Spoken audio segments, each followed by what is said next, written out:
पिछले एपिसोड में समीर और नंदिनी जोधपुर वापस आ चुके थे और अब नंदिनी ने अपनी पीएचडी भी पूरी कर ली थी और वो प्रोफेसर का काम कर रही थी। एक दिन अचानक कॉलेज से निकलते वक्त नंदिनी को चक्कर आ गया और उसके बाद पता चला कि नंदिनी माँ बनने वाली है। अब आगे समर सिंह द्वारा नंदिनी की प्रेगनेंसी वाली बात सबको पता चल चुकी थी। फिर भी समीर ने राजपूत परिवार में सबको ये बात फिर से बता दी। सब शाम में ही नंदिनी से मिलने और दोनों को बधाई देने आ गए। पूरा परिवार इस खुशी की वजह से झूम रहा था। समीर ने सबको रुकने को कहा और उसी दिन जश्न मनाया गया। नंदिनी एकटक समीर को देख रही थी। उसकी खुशी, उसका पागलपन देख देख कर वो मुस्कुरा रही थी। अब वक्त तेजी से आगे बढ़ने लगा। देखते देखते नंदिनी की आज गोद भराई आ गई। इन 7 महीनों में समीर ने नंदिनी का बहुत ख्याल रखा। वो खुद नंदिनी को छोड़ने कॉलेज जाता। उसने थोड़ी बहुत कुकिंग भी सीख ली थी ताकि अपने हाथों से नंदिनी को खिला सके। एक दिन रात में 2 बजे नंदिनी की आँख खुली तो उसका मन आइसक्रीम खाने का था। उसने समीर को उठाया। समीर झट से उठा और नंदिनी से कहने लगा, नंदू, क्या हुआ? कुछ तकलीफ हो रही है क्या? मैं अभी डॉक्टर को बुलाता हूँ। नंदिनी ने चिढ़ते हुए कहा, डॉक्टर नहीं, मुझे आइसक्रीम चाहिए, वो भी कोन वाला। समीर ने कहा, अरे यार नंदू, घड़ी तो देखो, रात के 2 बज रहे हैं। इस वक्त कौन वाला आइसक्रीम कहाँ से मिलेगा? नंदिनी ने कहा, मैं कुछ नहीं जानती, मेरा दिल कर रहा है, यानी हमारे बेबी का दिल कर रहा है। लेकिन कौन वाला ही क्यों? दूसरा वाला ऑर्डर करता हूँ ना। नंदिनी अब बहुत चिढ़ गई और मुंह फुलाकर बैठ गई। समीर को तो समझ ही नहीं आ रहा था कि अब वो क्या करे। उसने नंदिनी को समझाने की कोशिश की, लेकिन अब नंदिनी की आंख से आंसू बहने लगे। समीर बिना कुछ सोचे समझे फटाफट रेडी हो गया और नंदिनी को भी रेडी होने को कहा। तब नंदिनी बहुत खुश हुई। उसकी खुशी देखकर ही समीर का दिन बन गया। उसने उसे कार में बिठाया और धीरे धीरे कार चलाने लगा। वो मेन रोड पर था। रास्ता सुनसान हो गया था। समीर ने सर पकड़ा कि अब इस वक्त कौन सा आइसक्रीम वाला रहेगा। थोड़ी दूरी पर जाने के बाद नंदिनी एकदम से चिल्लाई, वो देखो आइसक्रीम, वो भी कोन वाला। समीर ने नंदिनी जहाँ इशारा कर रही थी वहाँ देखा तो वो एक आइसक्रीम की ट्राईसाइकिल रिक्शा थी। समीर ने कहा, अरे नंदू, वो पता नहीं हाइजीनिक होगा या नहीं। हम आइसक्रीम पार्लर चलते हैं ना। नंदिनी ने झट से कहा, नहीं नहीं, मुझे कोन वाला ही आइसक्रीम चाहिए। चलो जल्दी से कार साइड में पार्क कर लो, नहीं तो वो चला जाएगा। समीर ने फिर मजबूरी में कार साइड में पार्क कर दी। समीर उतरता इससे पहले ही नंदिनी उतरकर चली भी गई थी। समीर ने उसे उतरते देखा तो झट से कार से उतरकर उसके पीछे भागा।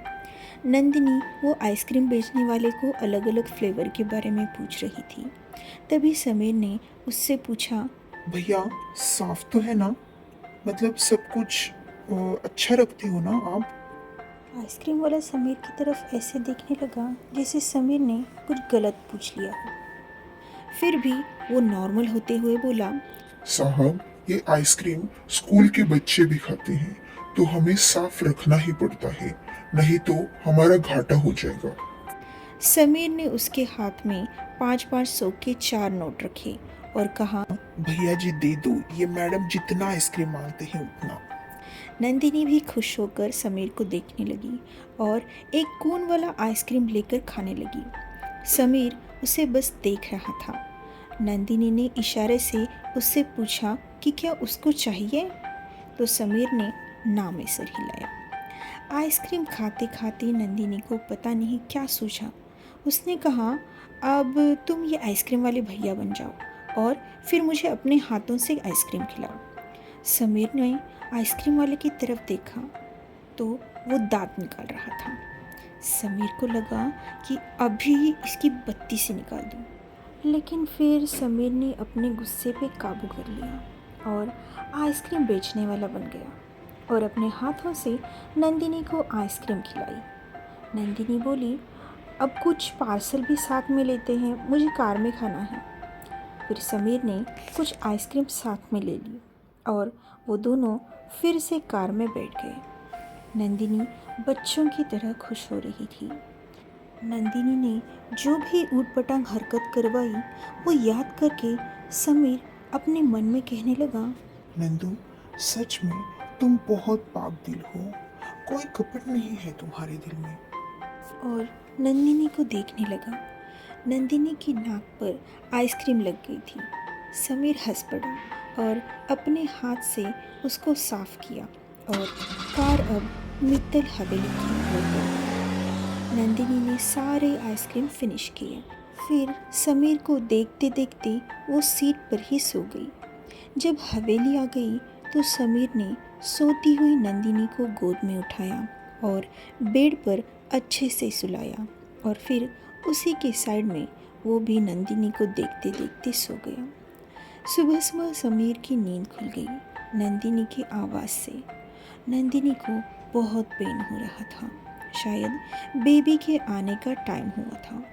समीर ने फटाफट कार निकाली, नंदिनी को कार में बिठा दिया और जल्दी से कार हॉस्पिटल की तरफ ले ली। बीच रास्ते में उसने समर सिंह को कॉल लगाकर बताया। समर सिंह ने सभी घर वालों को बताया और सब लोग फटाफट हॉस्पिटल की तरफ निकल पड़े।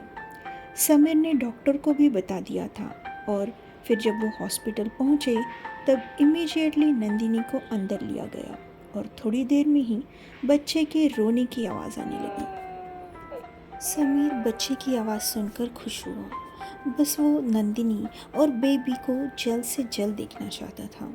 तब तक राजपूत परिवार भी वहाँ पहुँच गया। उसी वक्त डॉक्टर ने वहाँ पर आकर कहा, बधाई हो, आपके घर लक्ष्मी आई है। बेबी और माँ दोनों स्वस्थ है। बेटी हुई है ये सुनकर समीर और पूरा राजपूत परिवार खुश होकर एक दूसरे के गले लगने लगे और बधाइयाँ देने लगे। समीर तो खुशी से पागल हो रहा था। वो फटाफट अंदर चला गया। नंदिनी उसी का इंतज़ार कर रही थी। समीर ने जाकर बेबी को देखा तो वो बिल्कुल गुड़िया लग रही थी। उसकी आंखें नंदिनी की जैसी थी और चेहरा तो शायद उसकी माँ की तरह यानी बेबी के दादी की तरह था। समीर की आंख से खुशी के आंसू बहने लगे। उसने बेबी को गोद में उठाया तो बेबी ने अपने छोटे छोटे हाथों से अपने पापा के गाल को छुआ। समीर बहुत ज़्यादा खुश हुआ। बाकी सब भी अंदर आ गए और बच्ची को देखकर खुश होने लगे। बापूसा ने नंदिनी और बेबी के ऊपर से पैसे उतारकर बाहर गरीबों में बांट दिए। समीर ने राजेश को बोलकर काजू कतली मिठाई मंगवाई और पूरे हॉस्पिटल में बंटवा दी। पूरे 3 दिन बाद नंदिनी को डिस्चार्ज मिला। नंदिनी को अब राजपूत हवेली लेकर जाना था, लेकिन समीर चाहता था कि वो मित्तल हवेली ही रहे, लेकिन रीति रिवाज के चलते उसे मजबूरन राजपूत हवेली में नंदिनी को छोड़ना पड़ा। नंदिनी और बेबी के स्वागत के लिए समीर ने राजपूत हवेली को सजवाने की रिक्वेस्ट की थी, तो वैसा ही किया गया। नंदिनी और बेबी का जमकर स्वागत किया गया। उस वक्त आशा भी अपने बेबी और हस्बैंड के साथ आ गई थी और गीता भी वहाँ थी। समर सिंह का बेटा भी अब 4 साल का हो चुका था। अब धीरे धीरे वक्त बढ़ने लगा। आज नंदिनी और बेबी वापस मित्तल हवेली आने वाले थे। समीर ने जश्न की तैयारी की थी। जैसे ही वो लोग अंदर आने लगे, फूलों की बौछार उन पर होने लगी और फिर पटाखों के साथ हवेली में उनका जमकर स्वागत हुआ। समीर और नंदिनी ने अपने बेबी का नाम निया रखा था। निया बहुत ही क्यूट थी, बिल्कुल डॉल की तरह। नंदिनी से भी ज़्यादा समीर निया के साथ बहुत ज़्यादा टाइम स्पेंड करता। अपने बच्चे के साथ पूरी तरह बच्चा बन जाता। इन दिनों समीर सिर्फ हफ्ते में एक ही बार जयपुर जाया करता, क्योंकि निया से वो एक पल के लिए भी दूर नहीं रह सकता था।